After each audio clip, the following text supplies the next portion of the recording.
Namaste, everybody, and welcome to our Facebook Live program today. I'm Dr. Marc Halpern, and I'm very, very excited to be able to share Ayurveda and Ayurvedic education with all of you. I want to begin by just telling you what we'll be doing over the course of the next hour as we go through this program. I want to talk a little bit about Ayurveda, but mostly I want to talk about what it's like to be a student here at the school and the path that you walk as you become an Ayurvedic health counselor, then a clinical Ayurvedic specialist, and then an Ayurvedic doctor. And I think particularly this is really important today, right now, at this time as we're going through the challenges that we're going through in this country, but not only in this country, all throughout the world, we're seeing so much disharmony. And so this is so important for bringing harmony, balance, peace, and love into the world. I want to begin today's program just as we begin our classes, since one of the purposes is to help you to understand what it's like to be an Ayurvedic student. I thought we'd begin with the way in which we begin classes. So I'm going to begin with a very short meditation. We do it a little bit longer in class. And then I'm going to be chanting, and I'll be chanting a mantra. I'll be chanting the Gayatri mantra, which is a beautiful mantra of light that illuminates truth, that illuminates the divine essence within all of creation. I'll also be chanting a mantra to the divine healer. In Ayurveda and in yoga, the divine healer is called Lord Dhanvantri. And so I will be chanting a mantra to Lord Dhanvantri. So let us begin now. If you're at home and you can just settle down for a moment, close your eyes, let us go ahead and begin.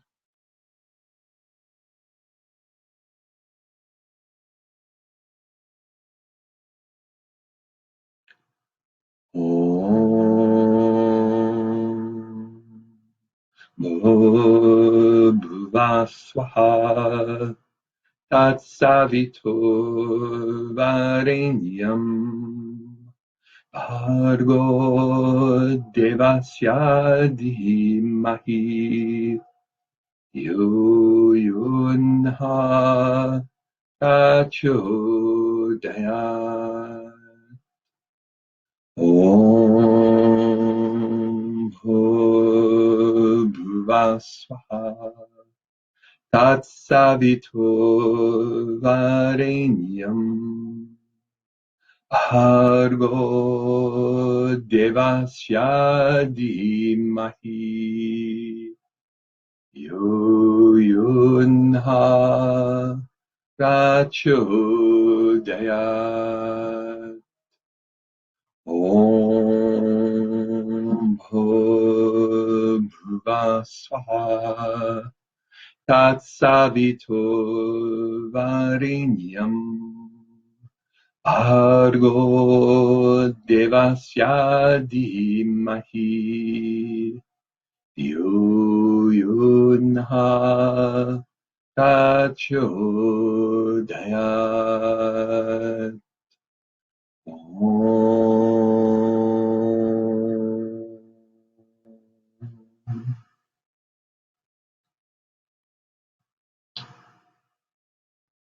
That was the Gayatri mantra. And now the mantra to Lord Dhanvantri, the divine healer. Om Dhanvantara Murtaye Namaha. Om Dhanvantara Murtaye Namaha. Om Dhanvantara Murtaye Namaha. Om Dhanvantara Murtaye Namaha. Om Dhanvantara Murtaye Namaha. Om Dhanvantara Murtaye Namaha. Om Dhanvantara Murtaye Namaha. Om Dhanvantara Murtaye Namaha. Om Dhanvantara Murtaye Namaha. Om Dhanvantara Murtaye Namaha.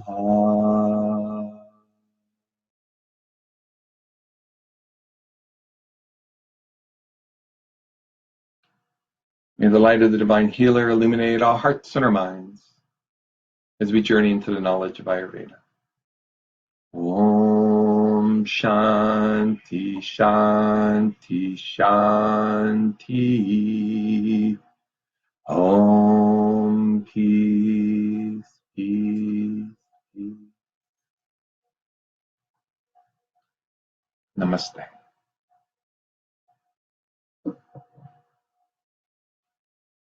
So Ayurveda is the traditional medicine of India, and it's also the healing side of yoga. Yoga and Ayurveda are intimately connected to one another. You could say that Ayurveda is the healing side of yoga. Yoga is the spiritual tradition that lies behind Ayurveda. Ayurveda is not a religion. Ayurveda is a spiritual healing system, however, meaning that in Ayurveda, we promote the idea that when we feel our connectedness to the divine or to that which is greater than ourselves, and you can relate to the divine in any way that you like, but when we feel that connection to that which is greater than ourselves, that we are empowered to act more harmoniously in the world. And when we react more harmoniously in the world, we're going to use our senses in more harmonious ways. We're going to eat properly. We're going to live a healthy lifestyle. We're going to make healthy choices in our lives. And that ultimately, those choices are what lead to health and to well-being, both physically, emotionally, and also spiritually. So Ayurveda sees health in a more complete manner than Western medicine does. When we talk about health in Ayurveda, we use the term swastha. And swastha means to be established in yourself. Swa means self, and sta means to be solid. So imagine a definition of health that means that you're solid and stable in who you are. You know yourself, you're self-confident, not just in your ordinary way of being, confident in yourself, self-esteem. That's true too, but also that you're self-confident, meaning in your higher self, in your connectedness to that part of yourself that is divine. Ayurveda says that when you know yourself and you are connected to that part of yourself that is divine, then you act in the world in loving, kind, compassionate, and harmonious ways, and that the fruit of those actions is health and well-being. We could say that none of us are entirely aware of our true nature as spirit. None of us are entirely aware of our deeper spiritual connection in the world. And it's because of that we are here to learn, to grow, to evolve, to ultimately learn and realize that connectedness.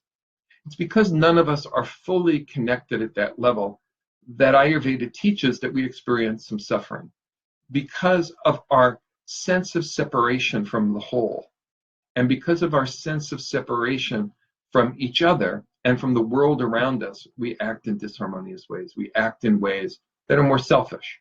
We're interested in what's best for us as individuals. And it's those selfish acts that Ayurveda says are disharmonious, that are ultimately going to lead to suffering. So for instance, if I were to say, well, for me right now, what I'd really like is some chocolate ice cream, because that will bring me pleasure, that will bring me satisfaction, that will bring me a good feeling inside. So I start to eat a lot of ice cream. The effect of that is that I'm going to maybe gain weight, or I'm going to, if I eat too much of it, I might develop diabetes mellitus, or later in life, heart disease, if I have that as a regular habit. So that would be the consequences of living disharmoniously in the world, because I'm only interested in me. What's going to give me pleasure right now? Whereas Ayurveda says that if we are connected to our true self, if we're connected to that deeper part of ourselves that is connected to all of creation, then we're going to live in more harmonious ways. And we won't desire that ice cream. Instead, what we will desire is the connectedness with everyone else. We will receive that sweetness from life itself.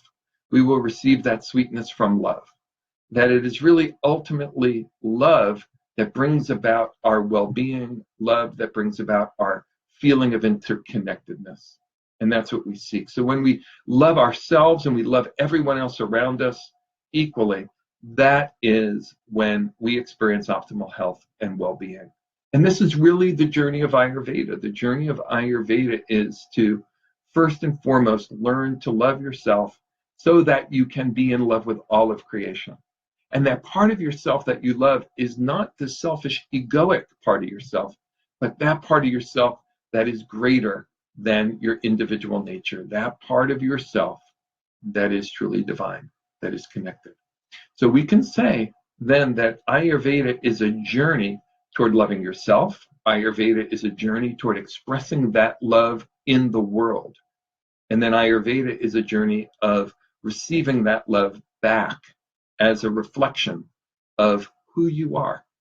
And so if this sounds deeply esoteric or spiritual, it is. And that's why Ayurveda is the healing side of yoga. And we can say that the path to optimum health parallels the path to enlightenment.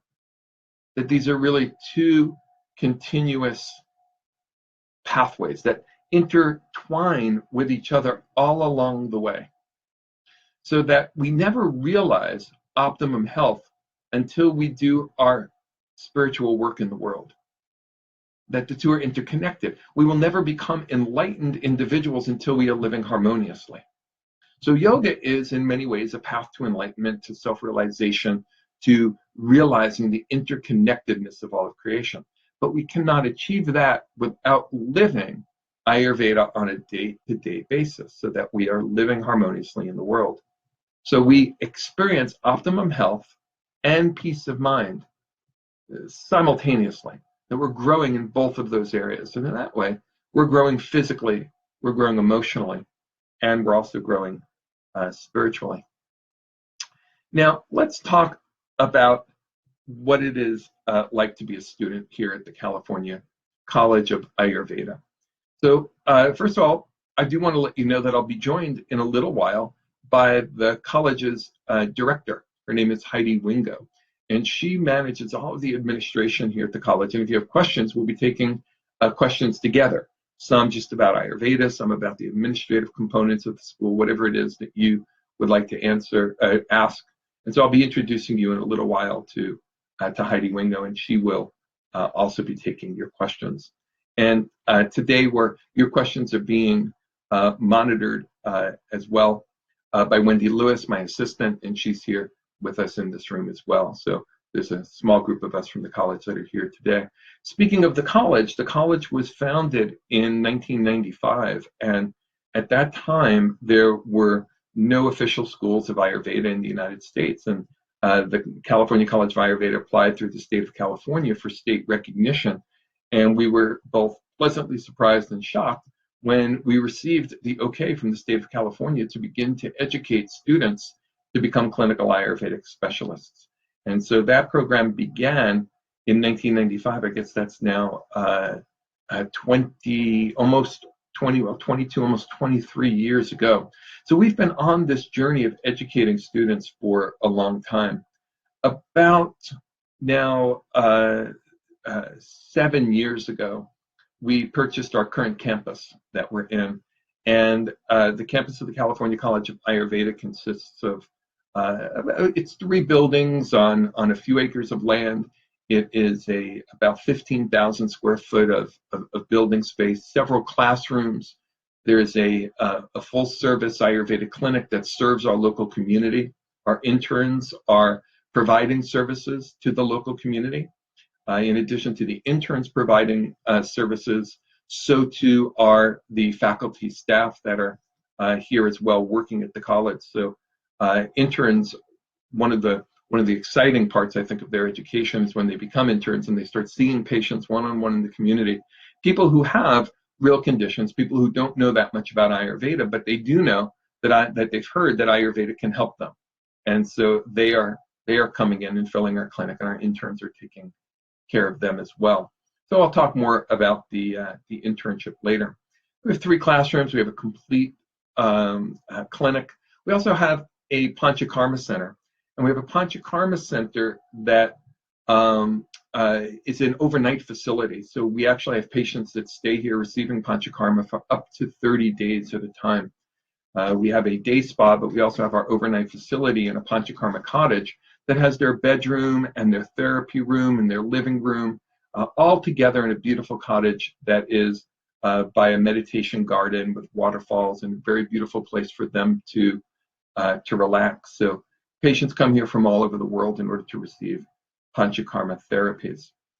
Some are just coming for rejuvenation for a few days, and well, some are coming for complete Panchakarma. So that just tells you a little bit about the college, perhaps a little bit more background. The college has about 20 employees that help this college to function and to run. It takes a great team of people in order to provide an excellent education for our students. And we have about a dozen faculty members as well that contribute to the students' education. And so this is not just me, I want you to understand, that is providing education, but rather there's a whole team of people that are here to support our students as they're going through the journey. And that team is both administrative as well as faculty members that are here to support you. So what is it like to be a student? Well, you know, when I was a student, it was real different. When I was a student, we didn't have Ayurvedic colleges in the United States. When I was a student, I first became a student of chiropractic. I think many of you, perhaps who know me, know that. I was certified first as a chiropractor, then as a specialist in holistic medicine. And from there, I went on to specialize in Ayurvedic medicine.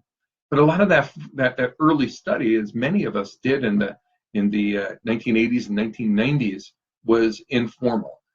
We studied with different teachers that we respected. My main teacher was Dr. David Frawley. He then introduced me to Dr. Subhash Ranade and Dr. Avinash Lele from Pune, and they became mentors of mine and deeply influenced my education and my practice, and really my knowledge of how to educate students as well. So that was how I began, in a more informal manner. But then as Ayurvedic education has become more formalized here in the United States, we have schools that are opening up, not just the California College of Ayurveda, but there's schools all over the country that are educating students, and Ayurveda is growing tremendously. So what is it like as a student? Well, I think maybe the first thing that I could reflect upon is a student's first day here at the college. It's always a beautiful, beautiful moment for us when our students, really there's 2 beautiful moments for us. The first one is when our students step into the school and it's their first day of class, and they have this wondrous look on their face. They're so excited, a little bit nervous, a little bit scared. They're starting to make friends with other people and meet other people that are like them, which in and of itself is really unique. So many people who are interested in the world of Ayurveda live kind of in their own little bubble of harmony and love, and they don't necessarily know lots of other people that are on that same path. So they come here and they're excited to meet other people. The second day that is so exciting for us is their last day. It's the graduation ceremony. And the graduation ceremony is a beautiful ceremony where we have guest speakers that come, students come up on stage, they make an offering to an altar, usually a rose. They read the oath of the Ayurvedic practitioner. They receive a beautiful scarf that symbolizes their accomplishments. And it's just a beautiful moment. It's a very teary moment, not just for them and their families, but really for me, for the faculty that are here. It's just such a beautiful, beautiful moment. So satisfying, because we exist so that we can bring practitioners of Ayurveda out into the world. That's why we exist. So when we see our students graduate, that gives us a deep, deep sense of satisfaction. And we know that when they go out into the world and they go out into their communities, that they're going to bring harmony to their communities. And every single community needs more harmony, especially right now in our struggling communities, in our struggling country, and the struggles that are taking place all over the world. I truly believe that if there was Ayurveda being practiced in every home, Ayurveda being practiced in every community, if there was a conscious ability to ask the question, what would the most harmonious choice right now be? I think that we'd be living in a world that is far more peaceful, far more loving, and I think that's what motivates me to continue to develop Ayurvedic education in the United States. So, in between the moment of your first day and your last day, of course, you're going to go through a tremendous amount of study. Now, that study begins with a textbook that you'll use that I wrote called Principles of Ayurvedic Medicine. That's the textbook for the Ayurvedic Health Counselor Program. And the textbooks for the clinical Ayurvedic Specialist Program and the Ayurvedic Doctor Program are called clinical Ayurveda, Volume 1 and Volume 2.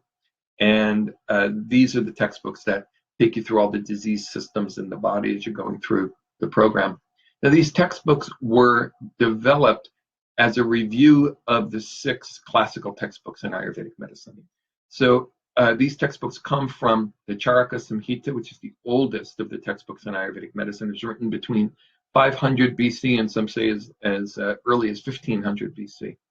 The Ashtanga Hridayam, the Ashtanga Samgraha, Shashrut Samhita, the Sarangadhara Samhita, Madhava Nidanam.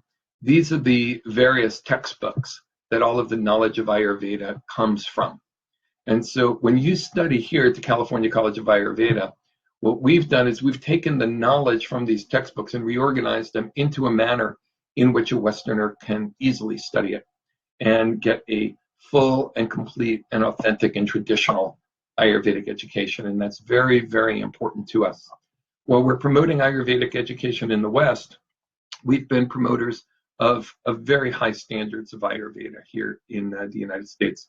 Many of you probably know or perhaps heard that I'm one of the founders of the National Ayurvedic Medical Association, the National Council on Ayurvedic Education, the California Association of Ayurvedic Medicine. In addition to my work developing the college, my dharma, my work in this world is to build a profession for Ayurveda.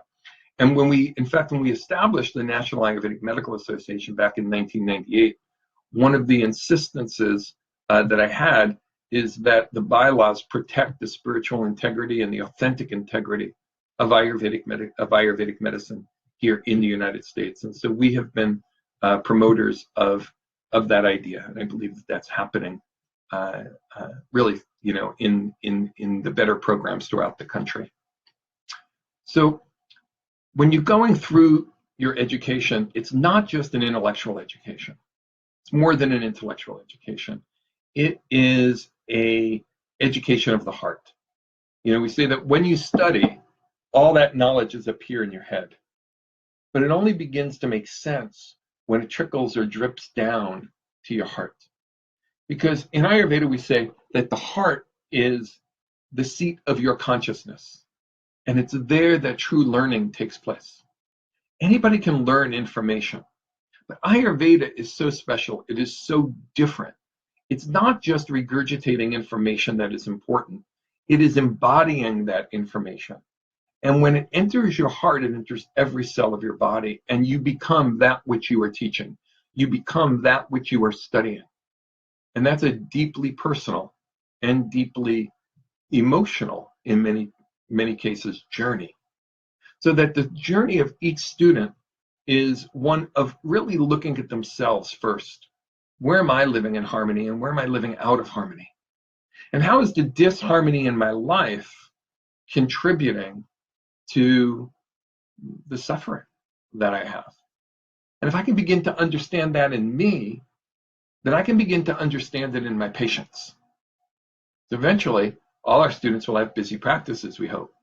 And so they need to understand their patient's journey by understanding their own journey. And this is deeply important. This is why it's so important to not only to learn Ayurveda, but to practice Ayurveda in one's own life. And it's a challenge. It's a challenge. It's not a challenge intellectually to understand that we have certain practices we should do in the morning. We should do some Ayurvedic massage in the morning, or we should do some neti in the morning, or we should put some oil in our nose or in our ears, or do different practices. It's not hard to understand that. It's not hard to learn in one's mind that we should do that. But it is hard. It is a challenge to do that on a consistent basis every day, because our everyday actions reflect our consciousness. I want to say that again.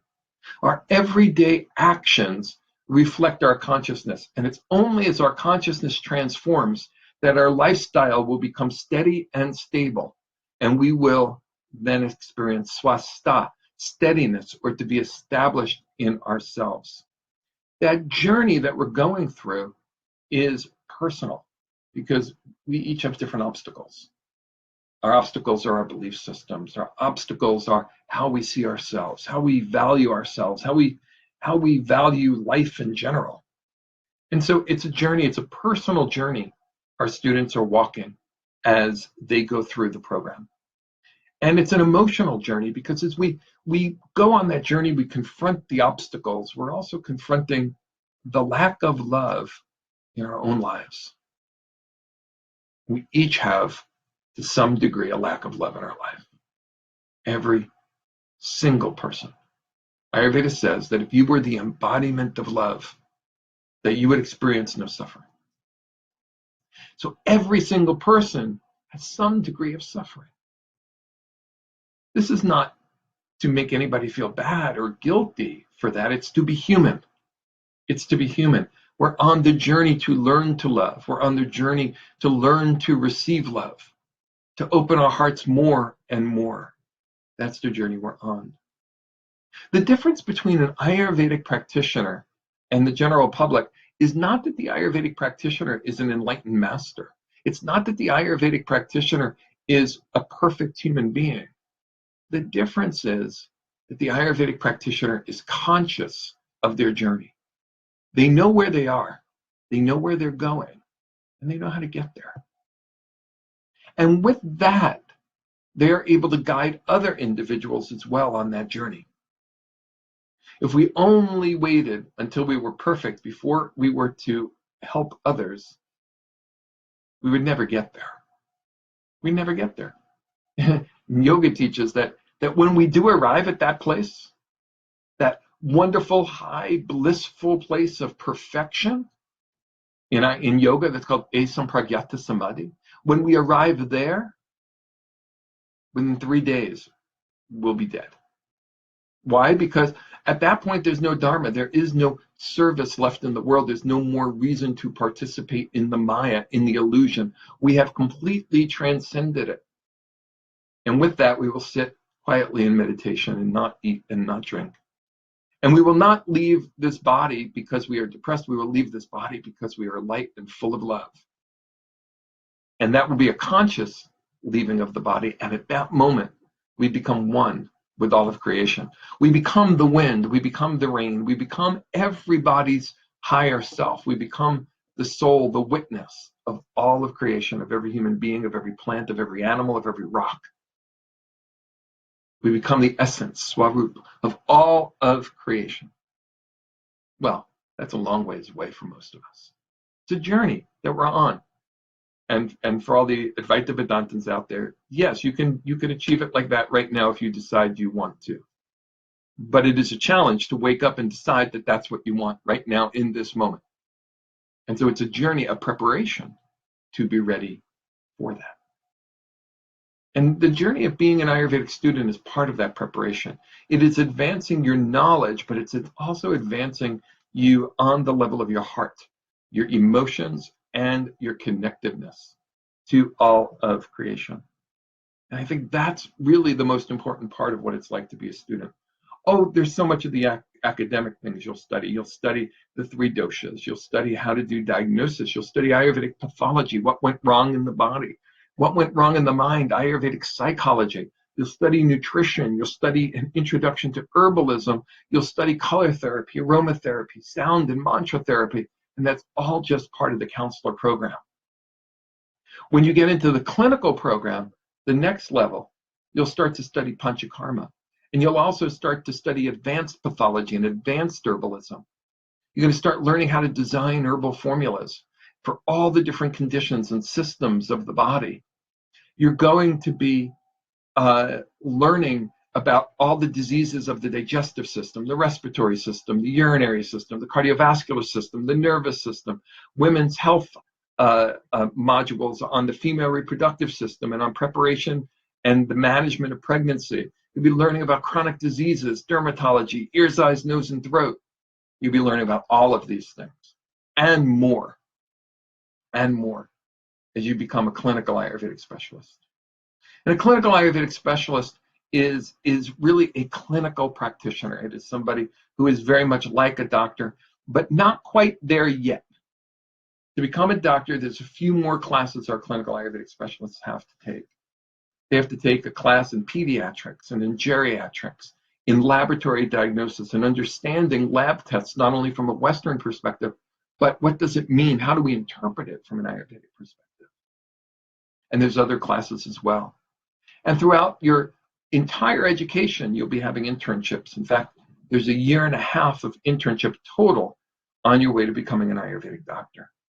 And so you'll have an internship in preventative medicine, and you'll have an internship in clinical medicine. And this is how you really learn the hands-on components of becoming a practitioner. And this is not an internship where you're just going to be seeing your friends and your family. This is not an internship where you're going to be just seeing other students in the class and making believe that you are taking care of people. No, this is a real internship. People who are in need of your services are coming to you during your internship. And you're doing full evaluations on them. And you're developing complete treatment programs for them. And you're being supervised by your supervisor. No treatment is ever administered without the approval of a supervisor. And then you're administering that treatment and you're monitoring the patient. And you're seeing that patient on a weekly basis, monitoring them to see how are the herbs I'm giving them working. Are they working as well as I'd like, as I hope? Do I need to make any modifications to that herbal formula? Because you're not just using prepared formulas, you're actually designing the formula. You're designing the formulas for your patients when you get into the clinical side of the program in the Ayurvedic Doctor program. Our hope is that not only will you be able to practice Ayurveda in practice, but you'll be able to have your own pharmacy. Maybe you'll have your pharmacy with 50, 60, 70, 100 herbs in it. And when your patient comes in, you will put together the herbal formulas that they need for them. And that really is the goal. That's the goal. All right. So that's what it's like to be a student. Just very, very quickly, a few kind of key parts of that. One is that you first become a counselor. Ayurvedic health counselors are preventative medicine specialists. Then you go on to become a clinical Ayurvedic specialist, where you are studying all the clinical sciences. And you study these sciences from a traditional classical Ayurvedic perspective, as well as a overview of the Western perspective. This way, when somebody comes into you with a Western disease, you'll know what they're talking about, and you'll be able to understand how to treat it from an Ayurvedic perspective. After you finish your clinical Ayurvedic specialist program, you can continue your education toward becoming an Ayurvedic doctor. In addition to those programs, we have specialty training programs. You can become a Panchakarma specialist. That's a separate program, but it does require you to be at least a clinical Ayurvedic specialist in order to gain your certification.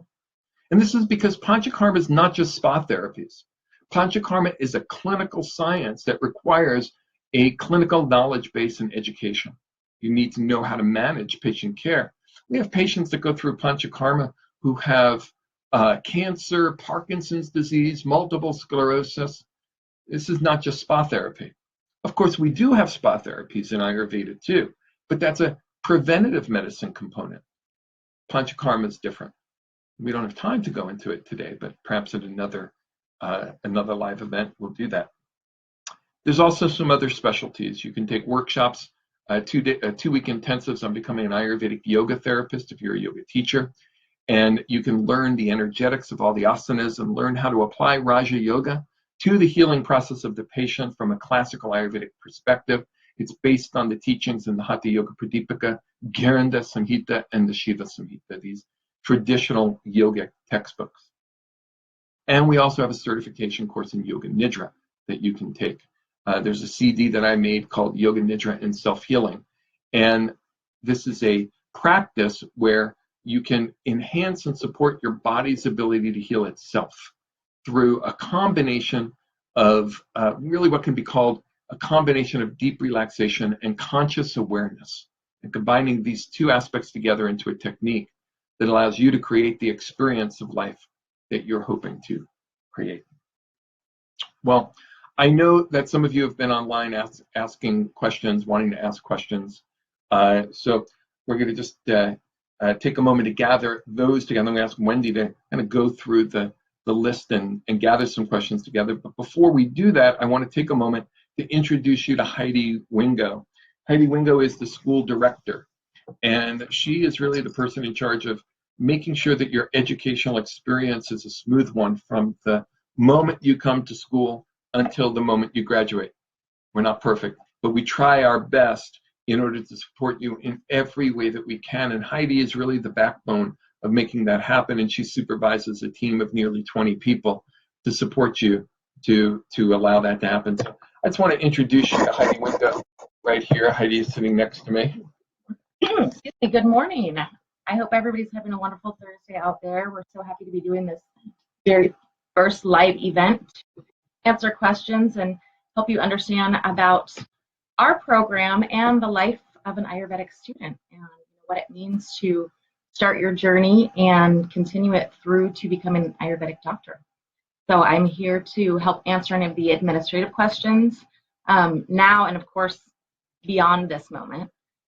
So let's look at some of the questions that we've got and see what we can answer. Oh, thank you, Heidi. Absolutely. All right, so I'm going to keep Heidi on the screen with me for a little while because I don't know where those questions are going to lead. And Heidi may be able to help with some of the administrative questions. So let's just see what questions have been coming up. Wendy, by the way, Wendy is here. She doesn't like to be on camera and she gets a little bit shy. But I'm going to put her on for just a minute so you can see her. I think we have just lost our feed for a moment. All right, if you can hear me, just we have frozen here on our screen, and we're not sure if you have. Wendy, are you seeing us on your screen? Yes. Are you seeing us frozen or live? Live. Okay. We'll just assume that we're frozen. And if you're seeing us live, then maybe we can turn this and show you Wendy. Let's see. Say hi, Wendy. Hi, everyone.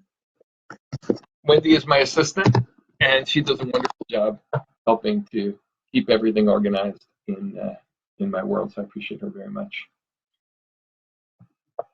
All right, so we're going to begin with some questions. Wendy, do you have one for us? Let's see, can courses be done online? If yes, how many, or is it all done on campus? Okay, that's a very good question. So we have programs that are, of course, live in the classroom here. We also broadcast our classes live. It's similar to what we're doing here, except we use a special technology, a special program. And so you can be in the classroom and be anywhere in the world. We have students in Japan, we have students in we've had students in India, we have students in Europe, really Canada, all over. And you're treated just as anyone else would be in the classroom, live in the classroom. You have to be in class on time, dressed appropriate. And the teacher calls on you, just like they call on anyone else in the class. And you're broadcast into the class. So all the students see you, and you're able to see the teacher, and you're able to see the teacher's presentation. And at times the teacher turns the camera to the students, and you're able to interact with the other students as well. So you're held accountable to the same standards as if you were in the classroom. Now, in addition to that, we have a different program for distance students called distance learning. Now, that first program, we call that VedaWeb. The distance learning program is where we assign you to a mentor who is going to supervise your education from the beginning until the very end of your academic education. And then you will join in with the interns when they get into their internship. And that's a distance program. It's a highly structured, not an open-ended program. It's not like you're receiving a book and questions and told to just go and fill it out and take 2 years to do that. You have meetings with your master teacher every single week. And that's really what makes it so incredibly effective. You have a brief meeting every week, a long meeting every month, and one long meeting every month. You come for intensives. So that's the distance learning program. So you can take this program in a variety of different formats. The in-class programs are either the full-time weekday program or we have a special weekend program as well. And both of those programs are broadcast live over the internet. Multiple ways in which you can join our classes. And that's, I think, one of the things that our students love about our programs is that you can join from a distance. But of course, you can also pick up and move to Nevada City if that suits your needs. And it's a beautiful place to live. It's a wonderful place to live. Our students who move here are just in heaven. It's a little slice of divinity within the Sierra foothills. It really is. The Yuba River is just wonderful and beautiful. The tall cedar trees and pine trees and fir trees of the foothills of the Sierra Mountains are gorgeous. And it's a very progressive community. We have a deep spiritual sense in the community that, of course, the college participates in, but we're also blessed that the Shivananda community has an ashram here called the Yoga Farm. The Ananda community in the lineage of Paramahamsa Yogananda has an ashram here as well, the Ananda community in the Ananda village. There are Tibetan Buddhist organizations in our community. And it's a very deep and rich music and art community as well as healing community. So it really is one of the jewels of the Sierra foothills in California. I hope even if you're not joining the school, that someday you'll be able to come out to the college and experience it because it's such a beautiful place. You can come and see our herbal gardens as well. We have teaching herbal gardens where you can observe the actual plants and even participate in that. We have an herbal apprenticeship program where you can be involved from seed to cultivation with the medicinal herbs. Wendy, do we have another question? We do. What is your knowledge about mercury ash? Mercury ash, that's a basma, and here in the United States, we're very cautious about using basmas or the ashes of various metals. Basmas are, they're metals that in their raw form are toxic, but they go through a purification process to become non-toxic. But because it's not very regulated here in the United States, there is concern about the completeness of the purification process of the metals. So the FDA has advised that these not be utilized here in the United States, although Indian medicines that are being imported from India do have these in there. It's a big subject. It's one that's been written up in the Journal of the American Medical Association, the British medical journals.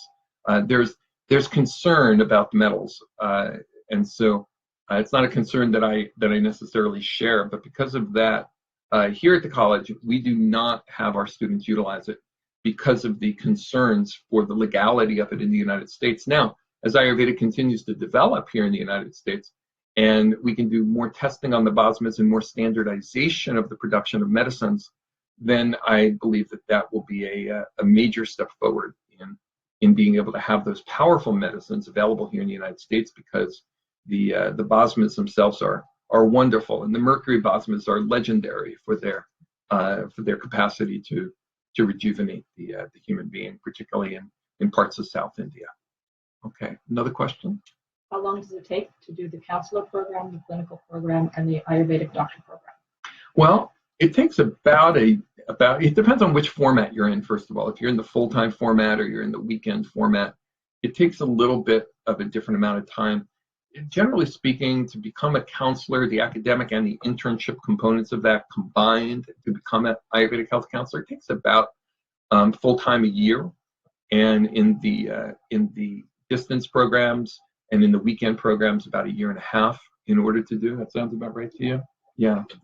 And then the next level, the clinical Ayurvedic specialist, to become a clinical practitioner is going to take in the full-time program probably about 9 months, and in the actually 9 months of academics, but then we have another 6, so about a year, another year, almost 1.5 years with your internship and your academics. So that's on top of the first year.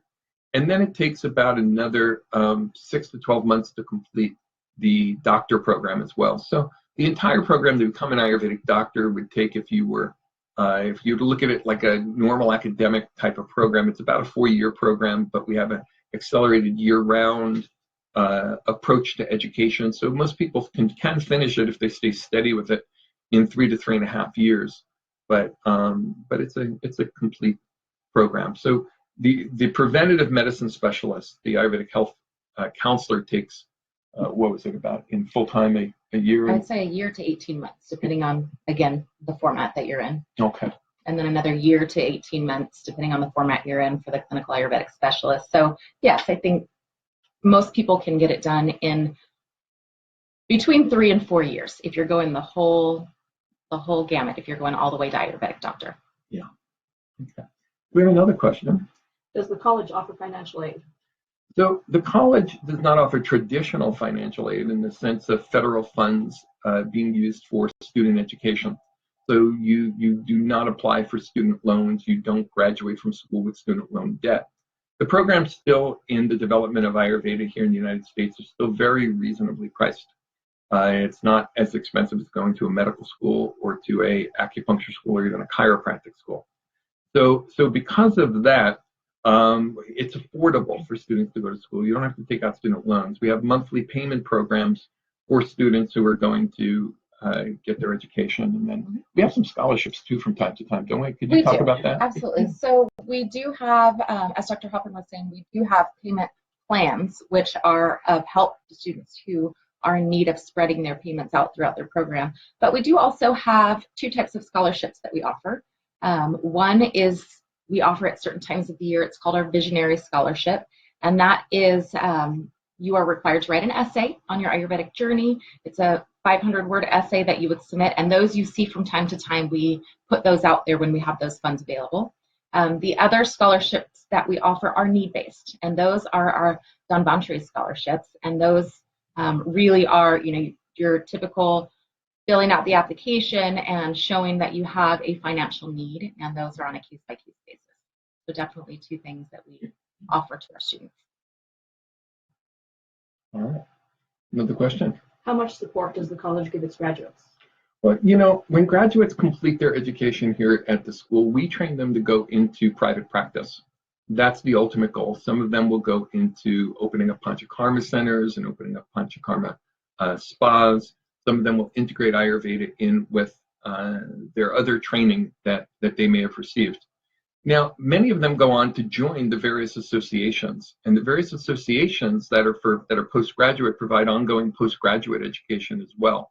And so our graduates can go to, for instance, the National Ayurvedic Medical Association and go to their conferences, take classes there on business support, or take classes there on various clinical subjects. We have relationships with groups in India, so our graduates have an opportunity, if they wish to, we can help facilitate for them to go to India, have an experience observing the practice of Ayurveda in India, visiting Ayurvedic health centers, visiting Ayurvedic pharmacies. So we provide support in those ways to our students that are graduates. Now, one thing I didn't mention is that we also, during the internship, we're getting them ready for graduation and to be successful after they graduate during their internship. So the entire internship is designed so that they can be successful after they graduate. So there is a business component to their internship as well, where they're going to be writing business plans, learning about marketing. They're going to be participating in marketing activities during their internship, learning how to attract patients, as well as learning how to take care of those patients. So that our hope is that when they graduate, they'll have the tools that they need in order to go into private practice. Of course, there's nothing like experience. And so gaining experience is very important. There's also some private organizations out there that also offer continuing support on the business side for Ayurvedic practitioners. Well, and I also would like to just mention quickly that something that I feel is supportive that we do for our graduates is we offer an online directory. So there are often patients in the world who are looking for specifically CCA graduates because they know of the caliber of our graduates. So we do offer on our website, soon to be developed into a new website coming in by the end of the year, we actually have a directory. So we do that as well so that people around the world can come to us and actually find a CCA graduate near where they are.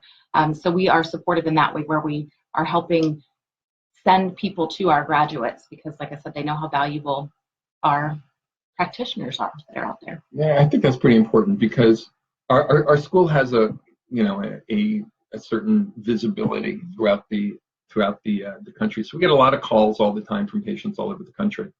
And while we do some distance work with patients through the internet, a lot of times we feel it's best for them to see a local practitioner. And the kind of support you can get by seeing a local practitioner is often really better than you can do through Skype or through various techniques. And so we will recommend them to local practitioners in their community who are graduates of our program because we have confidence in the graduates of our program, and that's why we recommend them. Yeah. What are the prices for the programs? How do you want to take that? Absolutely. So I can list it out. We also, just so you know, in case you don't catch this, you have on our website, our catalog is there. So you've got this all listed out, all fees, all prices. But for the Ayurvedic Health Counselor program, it is $5,500 for the academic portion and $6,000 for the internship. And it is actually the same price for our clinical Ayurvedic specialist program. And then as you go into the Ayurvedic doctor program, it's a $6,000 tuition. Like I said, feel free to go online and check out our catalog just so you have it all in front of you. So the full education to become a counselor would be about $11,000. And full education to become a clinical practitioner would be $11,000 more, $22,000. Correct. And then the full education to become a doctor would be $6,000 more. So about a total of $28,000 of tuition. Exactly. And if you compare that to schools like acupuncture schools or to chiropractic schools or to, of course, medical schools, you'll find that that's a small fraction of education. Now, as Ayurveda continues to grow in the United States, we do expect that tuitions will rise and probably equal those other schools. And when that happens, those funds are used for the development of facilities and bigger laboratories and things like that. But right now, it's still early in the development of Ayurveda in the United States, and so that's why the tuition is so reasonable. Is there another question? Yes. When you say 3 years to become an Ayurvedic doctor, does that mean a master's in Ayurveda?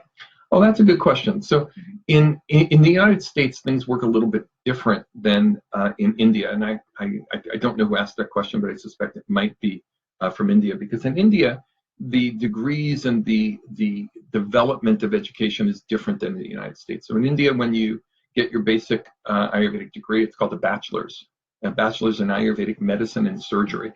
We don't have anything like that in the United States. You know, if you're going to do medicine and surgery in the United States, you're going to be a medical doctor. It's going to be called an MD.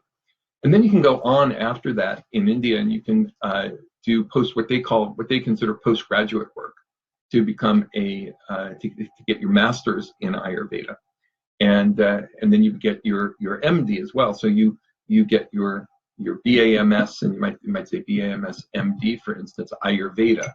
There've been some different language for that used over time in India, but that's the way it works in India. Here in the United States right now at this time, and it works this way with all the clinical sciences in the United States. When you get your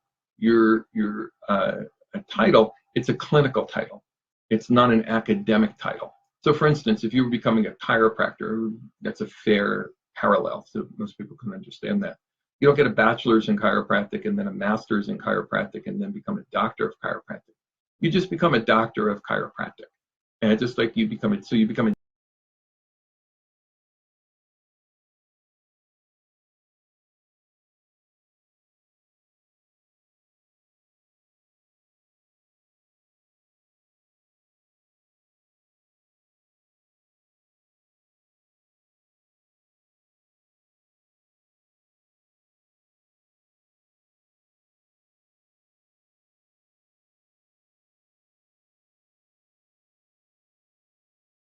we're using. All right, everybody, sorry about that.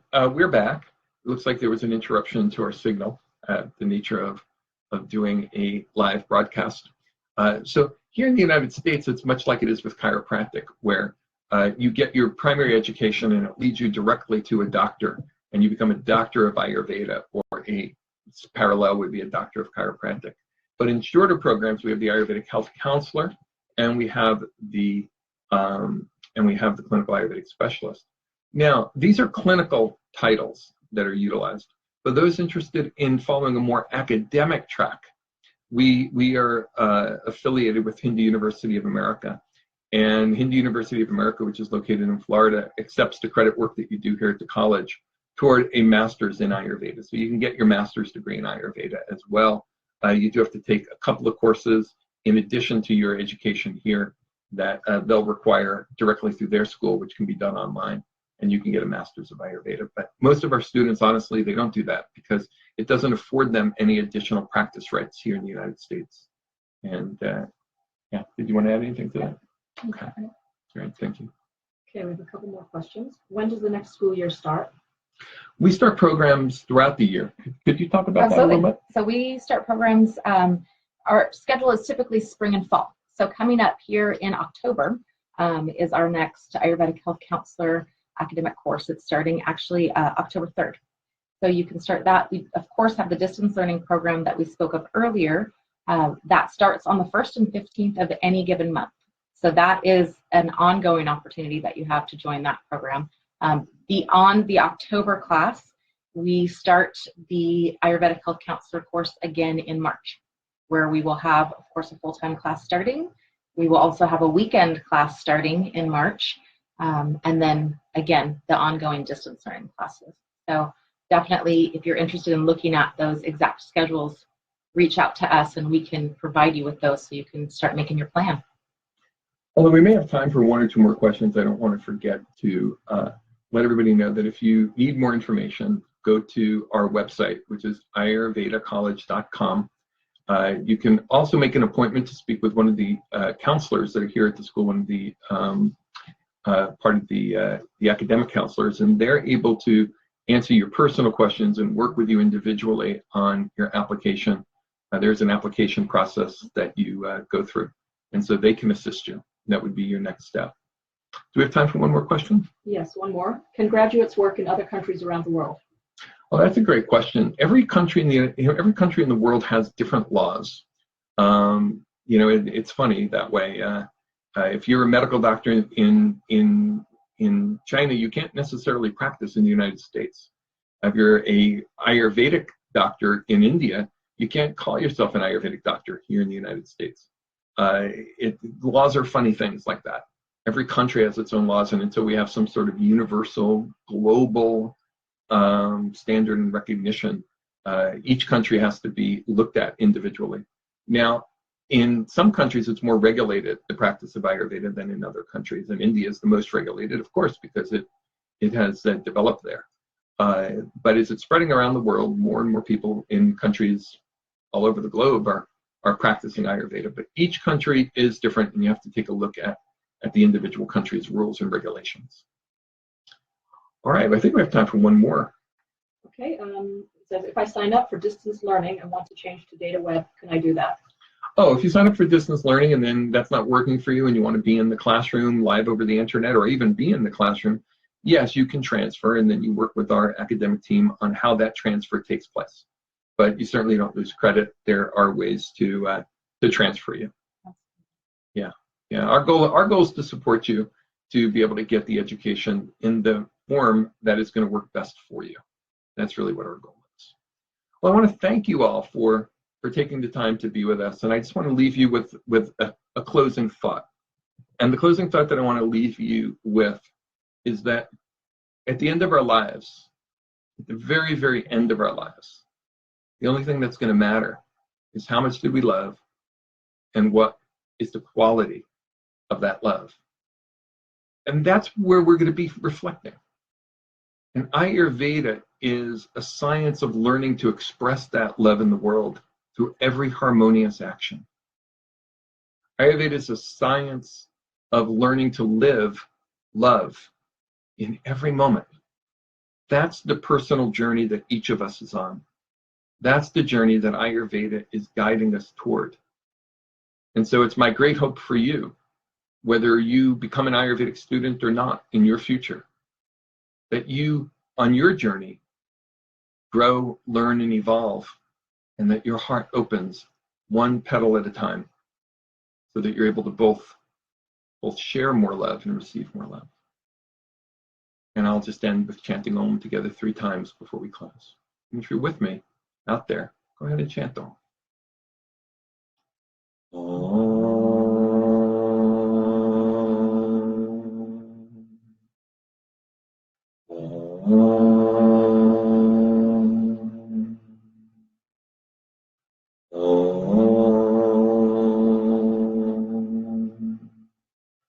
Shanti, Shanti, Shanti. Om, peace, peace. Namaste, everybody. Have a beautiful day, beautiful evening, and a beautiful life.